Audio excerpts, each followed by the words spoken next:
Today's gathering is particularly significant to me because it brings together people who have great interest and affection for Korea, including activities in the UN Security Council. Today, I'd like to share with you the Republic of Korea's vision as a member of the Security Council for 2024 and 25. As you are well aware, the Security Council holds the primary responsibility for the maintenance of international peace and security in accordance with UN Charter. Despite strong and understandable criticisms of Security Council's ineffectiveness and even powerlessness in the face of significant international security crises like Ukraine, Gaza, and North Korea, the Security Council remains the singular body in the world capable of taking enforcement actions which are legally binding on all UN member states. Since the establishment of the post-World War II international order, the authority and raison d'etre of the Security Council remains essentially the same. It is still irreplaceable. However, the international arena in which the Security Council operates has undergone the considerable transition over time, and this is naturally reflected in the current work of the Security Council. International relations and the geopolitical landscape today are quite different from 30 years ago when I first worked here at the RK mission, or even from 10 years ago when Korea served as a council member for the second time. Over the last several years, competition between the US and China has intensified everywhere, almost on every front on a global scale, which has decisively transformed the unipolar world order. In a slightly different dimension, Russia's invasion of Ukraine has sharpened the competition and confrontation between the West and non-Western challengers. Concurrently, the global South has significantly enhanced its influence in the United Nations. It's crucial not to skip pages.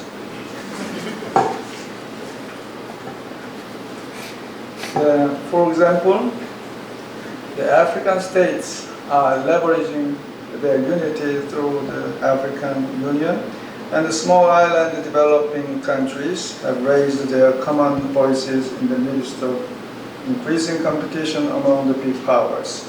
Meanwhile, Korea's international stature has also significantly improved. Currently, Korea's fiscal contributions to the UN budget rank 9th among the 193 UN member states. Korea's extraordinary success in achieving economic development and political democratization, in tandem with the global popularity of K-pop, K-culture, and recognition of its creative soft power, has positively changed its image and status in the world. Indeed, Korea has emerged as a major powerhouse in the United Nations. Against the backdrop of these rapidly changing international dynamics and Korea's elevating status, we proudly joined the Security Council and now actively participate in daily discussions, negotiations, and decision-making processes on global peace and security issues alongside the other 14 members. The Security Council deals with over 60 regional and thematic agendas. Among the thematic issues, Korea's priorities include peacekeeping and peace building, women, peace and security, climate and security, and cybersecurity. Peacekeeping is a field that Korea has been consistently contributing to since joining the UN in 1991, including the deployment of over 20,000 peacekeepers to global hotspots to date. In peace building, Korea aims to make substantial contributions by addressing the root causes of conflict based on our experience as chair of the Peace Building Commission in 2017. Women, peace and security has been a vital thematic issue in the Security Council for over 20 years, with the understanding that women's human rights and gender equality are central to the maintenance of international peace and security. The impact of the climate change on global peace and security is also undeniable, especially to many developing countries, including Africa, the Pacific Islands, and Central Asia. Climate is not only a cross-cutting issue that affects development, health, and displacement, but a notable security issue that can trigger and exacerbate conflict. Cybersecurity is not yet officially on the Security Council agenda. However, there is a broad consensus nowadays that cyber attacks pose a significant threat to peace and security for all countries at all levels. Furthermore, North Korea is now generating around $1 billion worth of revenues in a single year alone to fund its WMD programs by cyber hacking foreign banks and cryptocurrency exchanges. Despite the lack of a consensus in the Security Council on how to address emerging cybersecurity issues, the Republic of Korea aims to elevate its profile in the Security Council. Among regional issues, we are vigorously participating in discussions on pressing issues like Gaza, Ukraine, Sudan, the Sahel, and Haiti. Today, the world is facing the highest number of violent conflicts since the foundation of the UN, with 2 billion people, or 1/4 of humanity, living in conflict-affected areas. As an Asian country, Korea also takes a keen interest in rekindling international attention to Myanmar and alleviating the suffering of people, in particular women and girls in Afghanistan. In addition, we chair the sanctions committees on Sudan and Yemen, in which arms embargoes are the core sanctions measures, but are very challenging now due to the deteriorating situation on the ground.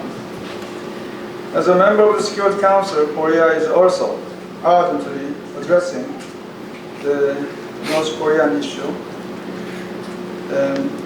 in close cooperation with the US and Japan.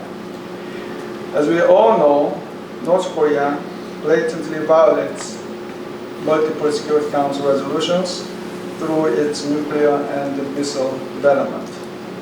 Over the last several years, it has not only increased its threats through rhetoric and actions, but also changed the very nature of the threats. They have focused more and more on the development of tactical nuclear weapons and the various types of advanced short-range missiles. And they lowered the threshold for the use of tactical nuclear weapons, and they even allowed for preemptive nuclear strike against the Republic of Korea. At the beginning of this year, Kim Jong-un even stated that the Republic of Korea is no longer a fellow nation or a partner for reconciliation or unification, but a foreign country, and in fact North Korea's invariable principal enemy. This clearly exposes his intention to subjugate the Republic of Korea using all available military capabilities, including nuclear weapons. Such a redefinition of inter-Korean relationship and the change in the nuclear doctrine are closely interrelated. It seems to me that this represents Kim Jong-un's long-term strategic shift rather than short-term tactical adjustment, probably out of his recognition and fear of the ever-widening national power gap between North and South Korea. Moreover, this shift coincides with the regime's tightening of totalitarian control over its own people, with even the introduction of new laws imposing death penalty for merely watching South Korean dramas. Under these circumstances, we aim to address the North Korean issue in the Security Council in a holistic manner, combining the nuclear and the human rights issues. These issues are two sides of the same coin because all of their illicit and egregious behaviors and policies boil down to just one thing: the survival of its unique political system.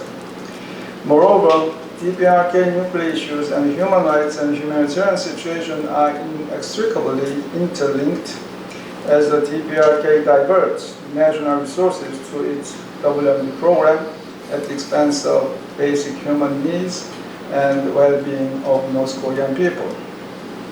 Further, the DPRK funds WMD programs partly through direct human rights abuses such as forced labor, domestic and overseas.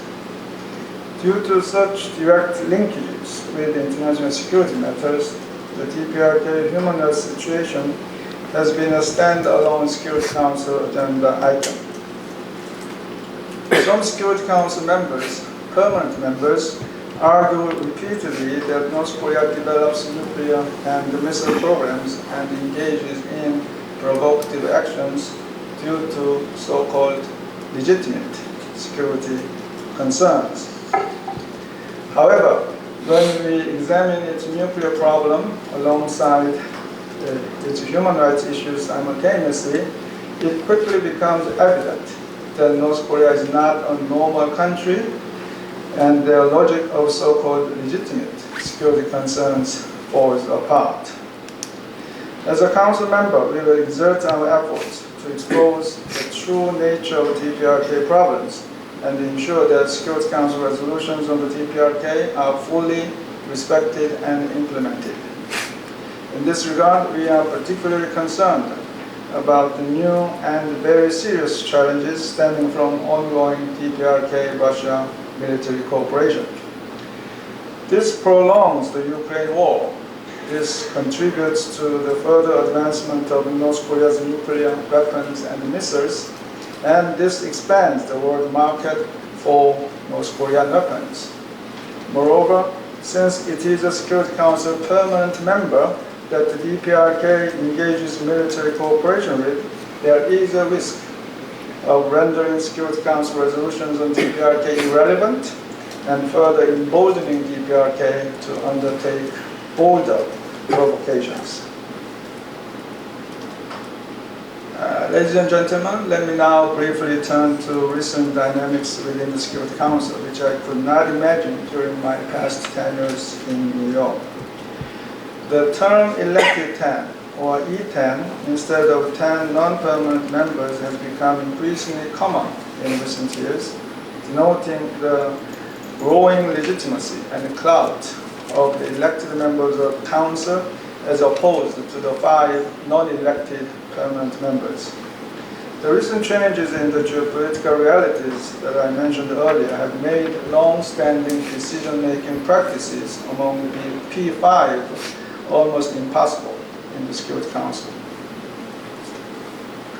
leading to the significantly increased role and visibility of the E10. Indeed, without the successful engagement of the E10, no important decision can now be made in the Security Council. Under these new dynamics, the Republic of Korea will embark on its new journey in the Security Council, collaborating closely with all of its members, including the E10. However, the most important part in the Security Council is, of course, our key and only ally, the United States. In addition, President Yoon Suk-yeol articulated our ongoing efforts for future-oriented development of Korea-Japan relations through his speech commemorating March 1st Independence Movement Day. The importance of cooperation among Korea, US, and Japan, which shares the universal values of freedom, human rights, and the rule of law, cannot be overemphasized. Through its Security Council activities, Korea will endeavor to realize the vision of the Yoon Suk-yeol government to become a global pivotal state. President Yoon is firmly committed to upholding the universal values enshrined in the UN Charter, as well as enhancing partnerships with developing countries, including Africa, as evidenced by the increase in ODA by 40% this year, following a 20% increase last year. We are confident that our work in the Security Council will widen our diplomatic horizon by strengthening partnerships and cooperation with all UN member states. During his recent visit to Korea, Secretary General Antonio Guterres said, "Korea represents what the United Nations stands for." And Denis Francis, the president of the current 78th UN General Assembly, also mentioned during his visit to Seoul last year, Korea has the UN in its DNA. Indeed, Korea has a special relationship with the United Nations and also a distinctive characteristic. Korea never in its history has inflicted harm on other countries through colonialism or in any other form, and it developed rapidly after the Second World War with the active engagement of the international community. This makes Korea one of the few advanced countries in the UN that has recent memories of underdevelopment, yet does not have any historical debt or any hidden agenda on most international peace and security issues. This helps us position ourselves on the majority of Security Council agendas in a constructive and straightforward manner based on in the spirit and the principles of the UN Charter. Thank you very much for listening.